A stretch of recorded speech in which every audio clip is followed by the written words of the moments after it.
પાકિસ્તાનને મોટો ઝટકો। Team India ICC champions trophy રમવા નહીં જાય, બીસીસીઆઈની મોટી માંગ। આઈસીસી ચેમ્પિયન્સ ટ્રોફી 2025ને લઈને મોટા સમાચારો સામે આવે છે। ભારતીય ક્રિકેટ ટીમ પાકિસ્તાનનો પ્રવાસ નહીં કરે। અહેવાલો અનુસાર બીસીસીઆઈએ શ્રીલંકા અથવા દુબઈમાં મેચ યોજવાની માંગ કરી છે।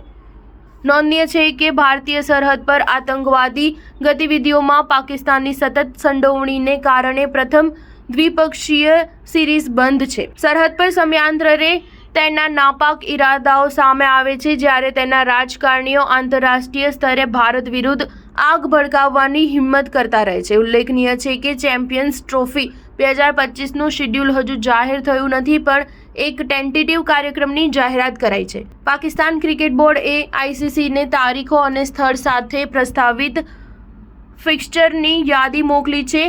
શેડ્યુલ અનુસાર 8 ટીમોની આ ટુર્નામેન્ટનું આયોજન 3 સ્થળોએ કરવામાં આવશે, જેમાં 19 ફેબ્રુઆરીથી 9 માર્ચ સુધી કરાચી, રાવલપિંડી અને લાહોરમાં મેચો રમાશે। શરૂઆત 19મી ફેબ્રુઆરીએ થશે, જ્યારે ફાઇનલ 9મી માર્ચે યોજાવાની છે। 50 ઓવરના ફોર્મેટ સાથેની આઈસીસી આ મોટી ઇવેન્ટ 8 વર્ષ બાદ ફરી યોજાવા જઈ રહી છે। તેમાં ગત વર્ષની ઓડીઆઈ વર્લ્ડ કપની ટોચની 8 ટીમોનો સમાવેશ થશે। 8 ટીમોને 4-4ના 2 ગ્રુપમાં વિભાજિત કરવામાં આવી છે, જેમાં પ્રત્યેક ગ્રુપમાંથી ટોચની 2 ટીમો સેમીફાઇનલમાં જશે। યજમાન પાકિસ્તાન કટ્ટર હરીફ ભારત, બાંગ્લાદેશ અને ન્યૂઝીલેન્ડ સાથે ગ્રુપ એમાં છે, જ્યારે ગ્રુપ બીમાં ઇંગ્લેન્ડ, દક્ષિણ આફ્રિકા, ઓસ્ટ્રેલિયા અને અફઘાનિસ્તાનનો સમાવેશ થાય છે। સ્ટાર ન્યૂઝ 7 હંમેશા સચ્ચાઈની સાથે।